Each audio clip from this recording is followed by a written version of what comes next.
Hello everyone, welcome back at ACH online learning platform. Myself BL Beria, chemistry faculty team ACH. बात कर रहे हैं अपन chapter number 2 के आज लेक्चर नंबर 26 पर हम पढ़ रहे थे बोहर का atomic model. What was the Bohr's atomic model?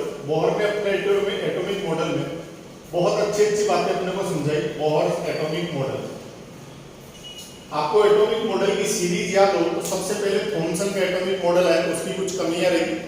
उसके तुरंत बाद रदरफोर्ड का एटॉमिक मॉडल है, कुछ कमियां रही, मैक्सवेल ने कमियां निकाली. बोहर के एटॉमिक मॉडल को आते आते खूब सारा टाइम लगा, क्योंकि बोहर ने साइंस के दो कॉन्सेप्ट को अपने मॉडल में शामिल किया. पहला तो था स्पेक्ट्रम, दूसरा था dual nature of electromagnetic radiation. लेकिन बोहर ने एटॉमिक मॉडल के बारे में बहुत अच्छी बातें बताई. बोहर ने ये कहा कि सारा का सारा पॉजिटिव चार्ज न्यूक्लियस में रहता है. इलेक्ट्रॉन न्यूक्लियस के अराउंड डिस्क्रीट सर्कुलर पाथ में चक्कर लगाते हैं, इनको ऑर्बिट बोलते हैं. ऑर्बिट जो है वो n=1, n=2, n=3, इनका नाम k cell, l cell, m cell, n cell, ऐसे सेल उन्होंने नाम दिए. इसके साथ साथ बोहर ने क्या किया, कौन सा इलेक्ट्रॉन किस एनर्जी ऑर्बिट में रिवॉल्व करेगा उसके लिए एंगुलर मोमेंटम का फॉर्मूला बोहर ने दिया. बोले एंगुलर मोमेंटम h/2 पाई का क्या होना चाहिए, nth मल्टीपल होना चाहिए. दूसरा बोहर ने ये कहा कि कौन से ऑर्बिट में इलेक्ट्रॉन चक्कर लगा रहा है उसमें उसकी एनर्जी फॉर्मूला दिया -2.18 10⁻18 और z²/n² इतने जूल एनर्जी आ जाएगी. उसने रेडियस का फॉर्मूला दिया कि जिस ऑर्बिट में इलेक्ट्रॉन रिवॉल्व करता है उसकी रेडियस का, चलो आज मैं फॉर्मूला देता हूं. तो बोहर ने फॉर्मूला दिया Rn 52.9 n²/z करके उसने फॉर्मूला दिया. लेकिन लास्ट लेक्चर में हमने पढ़ा था कि बोहर ने चौथा फॉर्मूला और मैं याद करवा दूं आपको. एनर्जी का जो डिफरेंस था delta E -2.18 × 10⁻18 z² 1/n final का स्क्वायर -1/n इनिशियल का स्क्वायर, ऐसा करके उसने एक और फॉर्मूला दिया. इसके बाद बात कर रहे थे हम लिमिटेशन की. 4 मेजर लिमिटेशन हमने बोहर के एटॉमिक मॉडल में पढ़ी थी. लिमिटेशंस की बात करते हैं. पहली लिमिटेशन थी कि जो स्पेक्ट्रल लाइन थी सर, उसका कैसा नेचर है, ड्यूअल नेचर है. यानी स्पेक्ट्रल लाइंस जो थी वो ड्यूअल नेचर की थी. स्पेक्ट्रल लाइंस जो थी वो ड्यूअल नेचर की थी. मतलब हाइड्रोजन की स्पेक्ट्रम लाइन हमने पढ़ी, लाइमन, बामर, ब्रैकेट, पास्टन, फंड, इस तरह से हमने सीरीज पढ़ी थी.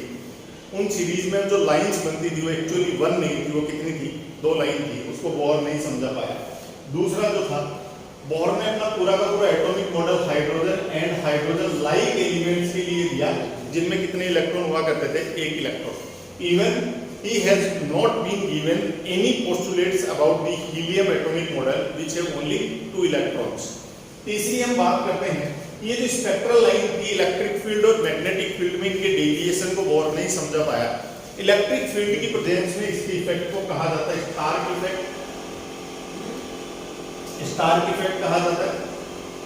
और मैग्नेटिक फील्ड में इसके इफेक्ट को क्या कहा जाता है, जीमन इफेक्ट कहा जाता है. तो इसने स्टार्क इफेक्ट और जीमन इफेक्ट को नहीं समझा पाया ये. और चौथी बड़ी लिमिटेशन ये रही कि बोहर ने अपने एटॉमिक मॉडल में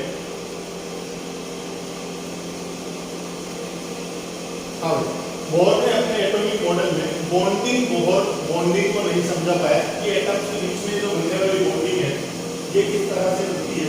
बोहर इसके बारे में कुछ भी नहीं कह पाया.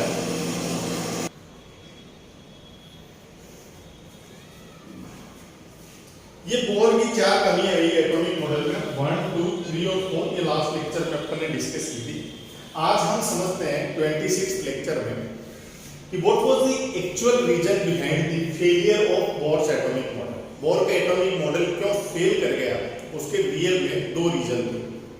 क्या वो 2 रीजन थे, क्या वो रीजन थे, वो दोनों के दोनों अपन आज डिस्कस करने वाले हैं. तो आज के हमारे लेक्चर का नाम रहेगा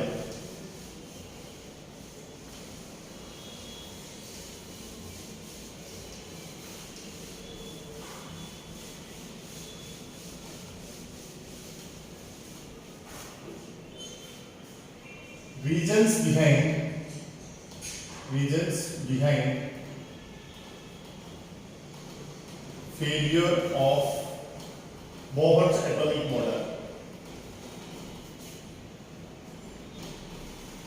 बोहर का जो एटॉमिक मॉडल था उसके फेल होने के पीछे क्या रीजन थे? तो दो रीजन थे बोर के फेल होने के पीछे। जो पहला रीजन था वो था ड्यूअल नेचर ऑफ मैटर, और दूसरा रीजन था हाइजेनबर्ग अनसर्टेनिटी प्रिंसिपल।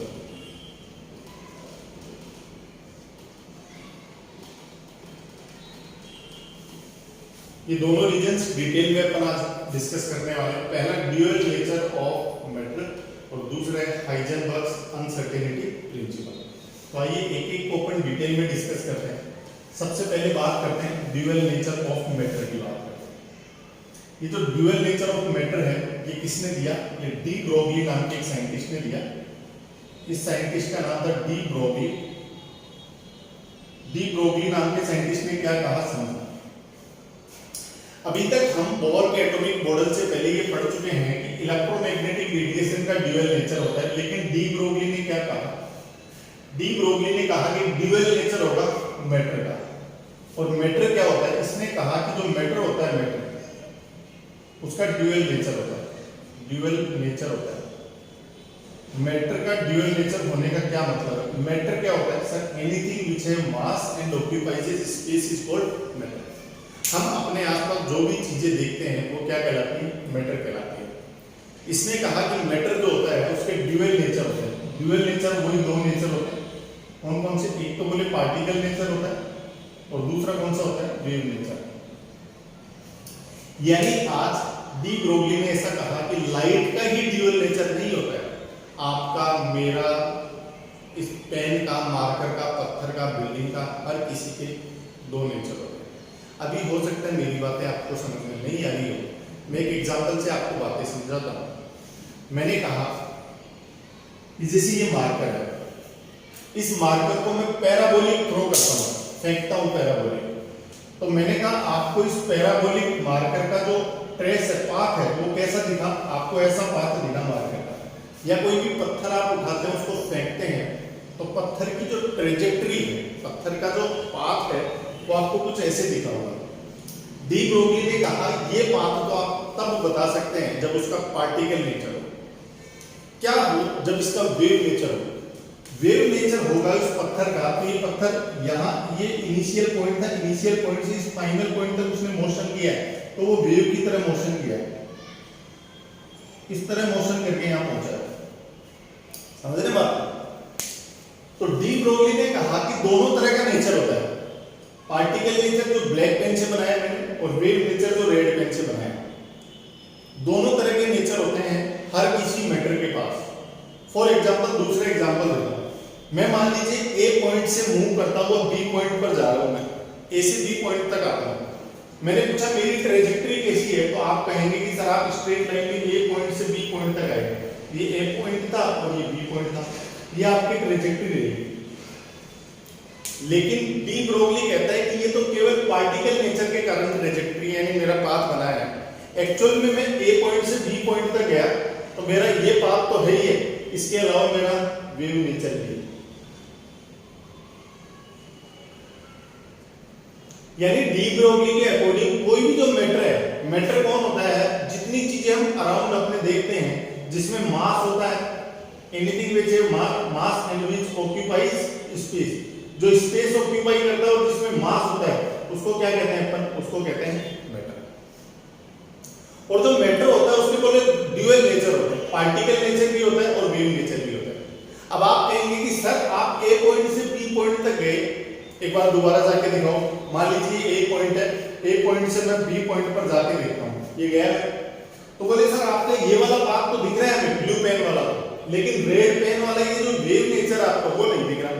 तो डी ब्रोगली ने कहा कि जो बड़े मास वाले पार्टिकल होते हैं उनकी वेव छोटी होती है, यानी ये वेव इतनी छोटी रहेगी कि अपने को दिखती नहीं है। इसने कहा, डी ब्रोगली ने कहा कि जो भी पार्टिकल चलेगा उसकी जो वेव बनती है, जो भी पार्टिकल चलता है उसकी जो वेव बनती है, एक वेव साइकिल जो भी लेंथ कवर करती है, ये वेव साइकिल बन गई, यहां तक कंप्लीट हो गई। एक वेव साइकिल जो भी लेंथ ट्रेवल करती है, ये वेव साइकिल बन गई यहां से लेके यहां तक। इस लेंथ को कहते हैं वेवलेंथ। तो पार्टिकल की कितनी बड़ी वेवलेंथ होगी या कितनी छोटी वेवलेंथ होगी। यदि m मास का कोई पार्टिकल चलता है और वो v वेलोसिटी से चलता है सर, v वेलोसिटी से, तो इसने कहा कि वेवलेंथ जो होती है लैम्डा वो होती है h अपॉन p होता है, और यहाँ p का मतलब होता है momentum mass into velocity, that is equal to h upon क्या होता है m डॉट v। यानी इसने कहा कि वेवलेंथ पार्टिकल की जो होती है वो h अपॉन क्या होती है m इनटू v होती है।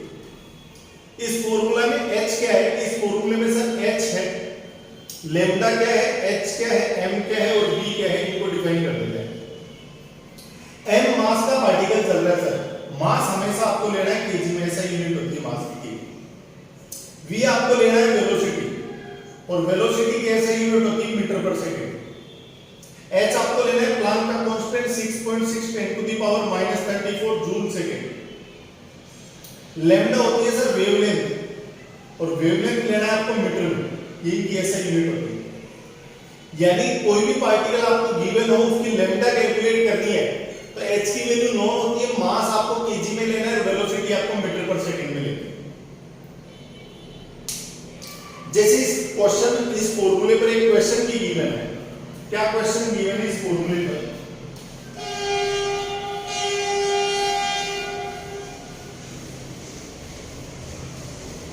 एक क्वेश्चन ले लेते हैं फॉर्मूले पर।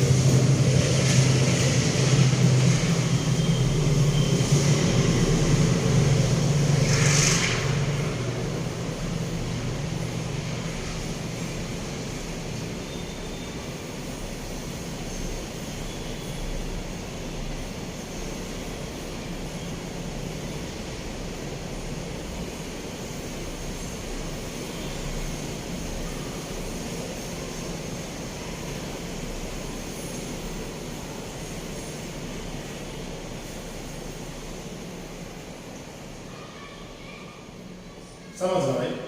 क्वेश्चन कह रहा है calculate the wavelength of a ball of mass. Mass आपको गिवन है, एक बॉल है, क्रिकेट बॉल मान लीजिए, उसका मास आपको गिवन है 0.1 kg, which is moving with the velocity 10 metre पर सेकंड। उसका आपको क्या कैलकुलेट करना है, वेवलेंथ। वेवलेंथ यानी क्या, लैम्डा कैलकुलेट करना है। हमें इस क्वेश्चन में क्या क्या गिवन है, हमें इस क्वेश्चन में गिवन है क्या क्या गिवन है सर, एक तो मास ऑफ बॉल गिवन है m is equal to mass 0.1 kg, और kg में होना चाहिए, kg में गिवन है। वेलोसिटी ऑफ बॉल गिवन है 10 मीटर पर सेकंड, मीटर पर सेकंड में होना चाहिए, वेलोसिटी मीटर पर सेकंड में ही गिवन है। इसके बाद मुझे लैम्डा कैलकुलेट करना है वेवलेंथ। तो हमने कहा कि according to de Broglie, according to de Broglie, de Broglie ने क्या कहा, डी ब्रोगली के अकॉर्डिंग चले अपन, तो डी ब्रोगली ने ऐसा कहा कि किसी भी मैटर की जो लैम्डा होता है, वेवलेंथ होती है, वो होती है सर h अपॉन कितना, h upon m into v होती है। वैल्यूज पुट करते हैं इसमें, वैल्यू पुट करने के बाद h की वैल्यू अपन रखते हैं कितनी 6.6 10 टू द पावर -34, मास है कितना 0.1 kg, और वेलोसिटी कितना है 10। इसको सोल्व करेंगे तो ये 1 आ जाएगा, डेसिमल हट जाए, तो यहाँ से लैम्डा आ रहा है सर, लैम्डा इक्वल टू आ गया 6.6 10 टू द पावर क्या -34, और लैम्डा किस में आ जाएगा सर, मीटर में। ये बहुत ही क्या है, कम है लैम्डा, माइनस का 34 मीटर, मतलब इतना छोटा लैम्डा है या इतनी छोटी वेवलेंथ है कि अपने को दिखेगी भी नहीं। इसका मतलब ये हुआ कि बॉल की जो ट्रेजेक्टरी रहेगी, बॉल ऐसी जाती हुई दिखेगी, इसकी जो लैम्डा है, वेवलेंथ जो है वो इतनी छोटी है कि अपने को दिखेगी नहीं। आप लैम्डा देख सकते हैं 6.6 10 टू द पावर -34 मीटर, मतलब बहुत छोटी लैम्डा।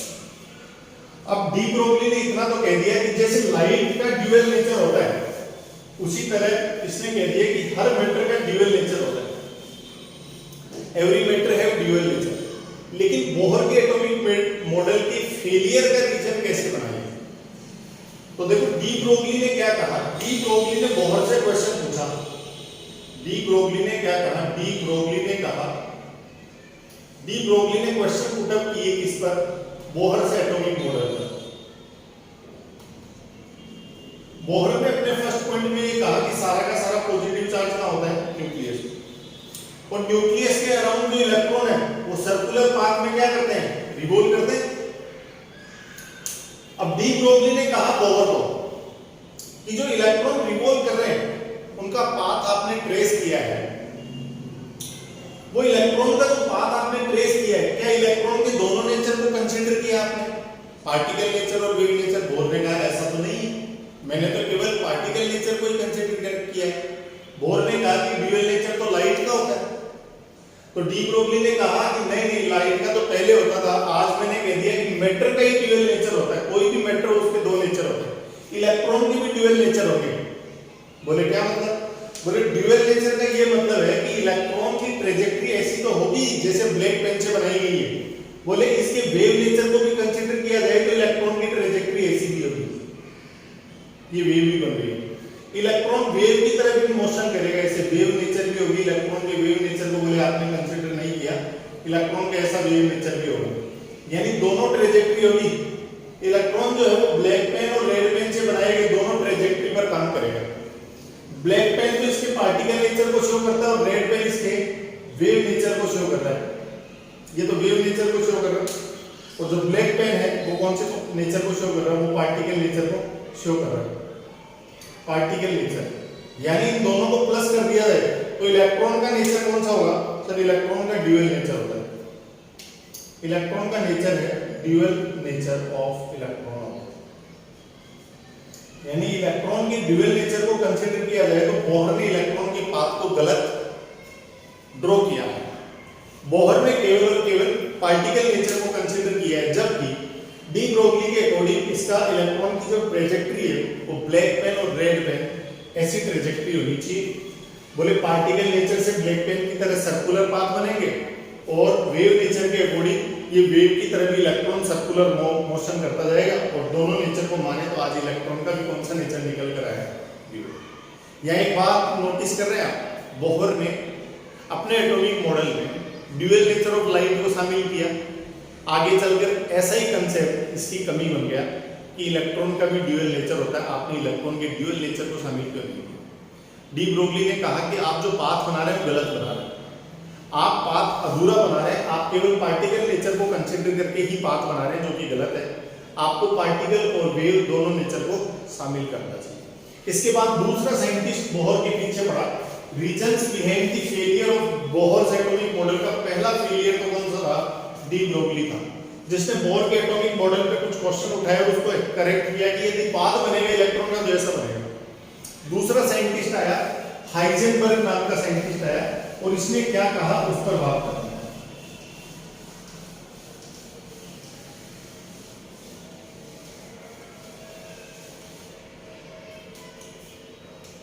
सेकंड साइंटिस्ट आ रहा है हाइजेनबर्ग। इसने कहा अनसर्टेनिटी प्रिंसिपल। हाइजेनबर्ग ने दिया अनसर्टेनिटी प्रिंसिपल दिया। क्या कहता है हाइजेनबर्ग का अनसर्टेनिटी प्रिंसिपल? इस पर बात करते हैं। हाइजेनबर्ग ने ऐसा कहा कि कोई भी जो पार्टिकल होता है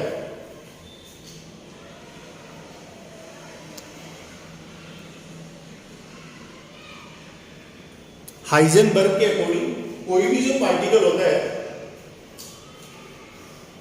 इट इज इम्पॉसिबल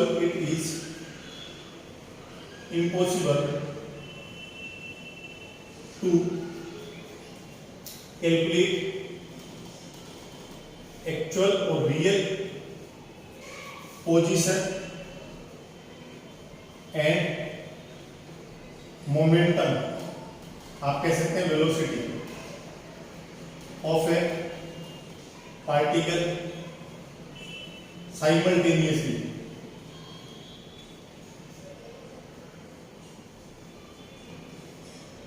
बोहर ने क्या हाइजेनबर्ग ने क्या कहा? हाइजेनबर्ग ने यह कहा कि it is impossible to calculate the real position and real momentum of a particle simultaneously.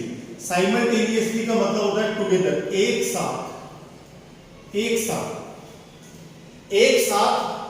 किसी भी पार्टिकल की पोजीशन और मोमेंटम दोनों का पता लगाना इम्पॉसिबल है। दोनों एग्जैक्ट, दोनों की पोजीशन और एग्जैक्ट मोमेंटम जो है किसी भी पार्टिकल की एग्जैक्ट पोजीशन और उस पार्टिकल का मोमेंटम जो है ये दोनों का एक साथ पता लगा पाना इम्पॉसिबल है। और किसी पार्टिकल का यदि हम पोजीशन आप बता सकें तो उसके मोमेंटम को नहीं बता सके। यानी किसी पार्टिकल की पोजीशन के बारे में आप 100% श्योर है तो आपको मोमेंटम के बारे में नहीं पता होगा। मान लो किसी पार्टिकल की पोजीशन के बारे में आप 60% नोन है, 60% पता है आपको, तो मोमेंटम के बारे में 40% ही पता रहेगा। कभी भी 100% श्योरिटी के साथ किसी पार्टिकल की पोजीशन और 100% श्योरिटी के साथ उसका मोमेंटम या उसकी जो वेलोसिटी है उसका पता नहीं लगा सकते। और हाइजेनबर्ग ने कहा कि जब किसी पार्टिकल की पोजीशन और मोमेंटम का पता नहीं लगाया जाए, जब तक किसी पार्टिकल की पोजीशन और मोमेंटम का दोनों का एक साथ पता नहीं लगाया जाए, मोमेंटम दोनों का पता नहीं लगाया जाए, तो उस पार्टिकल का आप पाथ ट्रेस नहीं कर सकते, आप उसका पाथ नहीं बना सकते। यानी हाइजेनबर्ग ने बोहर से ये कहा कि इलेक्ट्रॉन चारों ओर न्यूक्लियस के चारों ओर सर्कुलर पाथ में रिवॉल्व करते हैं, आप कैसा करें बोले? बोहर ने कहा हाँ कह रहे। डी ब्रोगली ने तो कभी निकाली थी, आप लोग निकाल दो। तो हाइजेनबर्ग ने कहा कि किसी भी पार्टिकल का पाथ तो हम तब बता सकते हैं जब उसकी पोजीशन और मोमेंटम दोनों का एक साथ पता हो। बोले हाँ। और आज हम रूल दे रहे हैं, आज हाइजेनबर्ग ने रूल दे दिया कि किसी भी पार्टिकल की पोजीशन और मोमेंटम का एक साथ पता लगा पाना पॉसिबल नहीं है, और जब तक दोनों का पता नहीं लगाया जाता एक साथ, तब तक उस पार्टिकल का आप पाथ ही ट्रेस नहीं कर सकते। तो कहीं ना कहीं हाइजेनबर्ग ने ऐसा कह दिया कि इलेक्ट्रॉन के चारों ओर, न्यूक्लियस के चारों ओर इलेक्ट्रॉन का ये पाथ बनाया है ना, आपने ये कैसा बनाया? रॉन्ग। बोलिए पॉसिबल ही नहीं है, रॉन्ग पाथ बनाया। पाथ कोई तब तक नहीं बना सकता इलेक्ट्रॉन का जब तक उसको इलेक्ट्रॉन की पोजीशन और मोमेंटम का दोनों का एक साथ ठीक ठीक पता ना हो। और आज बोले मैं लो दे रहा हूं कि दोनों का एक साथ पता लगाया ही नहीं जा सकता।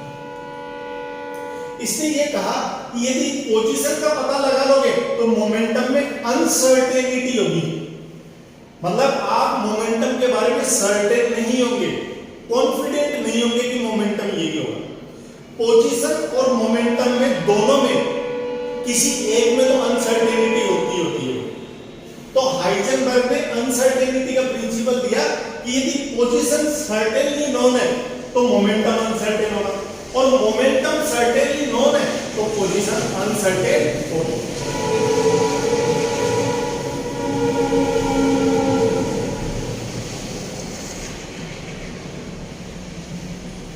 क्या कहा हाइजेनबर्ग ने? कहा कि यदि मान लीजिए ये इलेक्ट्रॉन है, ये रिवॉल्व कर रहा है इलेक्ट्रॉन ऐसे, यदि आप इसकी पोजीशन में या इसकी पोजीशन में अनसर्टेनिटी को डेल्टा एक्स मान लेते हैं, डेल्टा एक्स है अनसर्टेनिटी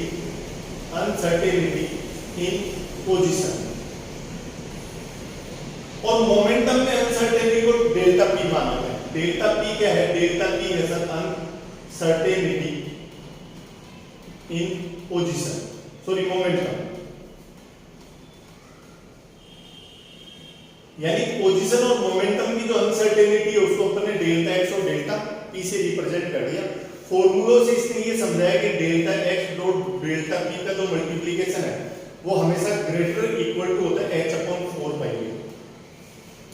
h यहाँ प्लांक का कांस्टेंट है, पाई बोरी 22/7 जिसकी वैल्यू 3.14 होती है वो है।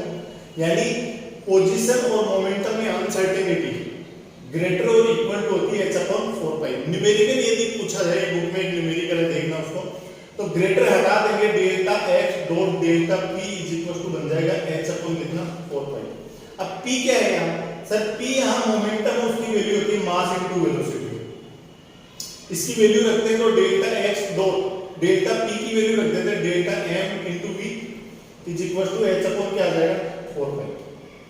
अब ये डेल्टा का मतलब अनसर्टेनिटी है, मास तो कभी भी चेंज नहीं होगा, मास क्या neither be created nor be destroyed, तो डेल्टा तो इस साइन से बाहर निकल जाएगा, डेल्टा x डॉट m ये डेल्टा साइन b के साथ लग जाएगा, delta b is equal to h upon क्या हो गया 4 पाई, ये m नीचे आ जाएगा तो delta x dot delta b is equal to हो जाएगा sir h upon 4 pi m हो जाएगा।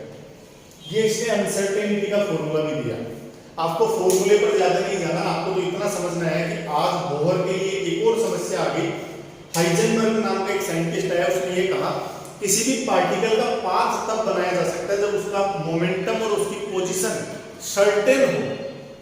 सर्टेन का मतलब हमें कॉन्फिडेंटली पता हो दोनों एक साथ। और आज मैं कह रहा हूं कि पोजीशन और मोमेंटम दोनों एक साथ पता किए नहीं जा सकते। यदि एक सर्टेन है तो दूसरे के बारे में हमेशा हमें अनसर्टेन रहना पड़ेगा। ये इसके कुछ फॉर्मूले थे। इलेक्ट्रॉन की पोजीशन यहाँ है और वो जिस मोमेंटम से घूम रहा है उसका मोमेंटम में अनसर्टेनिटी डेल्टा पी है। पोजीशन की अनसर्टेनिटी डेल्टा एक्स है, दोनों का multiplication greater equal to h upon 4 pi होता है। मोमेंटम की वैल्यू m इनटू b होती है। m में कभी भी अनसर्टेनिटी नहीं होगी, m बाहर आ जाएगा, m नीचे आ गया तो पोजीशन में अनसर्टेनिटी डेल्टा x, वेलोसिटी में अनसर्टेनिटी डेल्टा v, ये हमेशा इक्वल या ग्रेटर होंगे। न्यूमेरिकल में इक्वल रख के काम चला सकते हैं, इक्वल या ग्रेटर होंगे h अपॉन 4 पाई m तक। यहाँ आज अपन ने पढ़ा कि बोहर के एटॉमिक मॉडल की दो मेन रीजन रहे फेलियर के। बोहर यहाँ समाप्त होता है।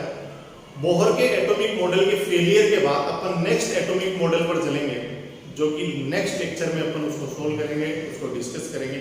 अपना नेक्स्ट मॉडल रहेगा क्वांटम मैकेनिकल मॉडल, जो पढ़ेंगे अपन नेक्स्ट लेक्चर से। न्यूज आनी शुरू हो गई है, स्कूल्स रीओपन हो सकते हैं 2 अगस्त से। 2 अगस्त तक ही अपना ये चैप्टर कंप्लीट हो जाएगा। अपन चैप्टर नंबर 1 और चैप्टर नंबर 2 कंप्लीट कर लेंगे ऑनलाइन क्लासेज में। ऑफलाइन क्लासेज में अपन इनका रिवीजन करेंगे, फास्ट रिवीजन एक बार कर लेंगे, फिर अपन आगे कंटिन्यू पढ़ेंगे। और यदि स्कूल रीओपन नहीं होती है तो अपन कंटिन्यू करते जाएंगे, चैप्टर नंबर 3 पढ़ते जाएंगे। Thank you.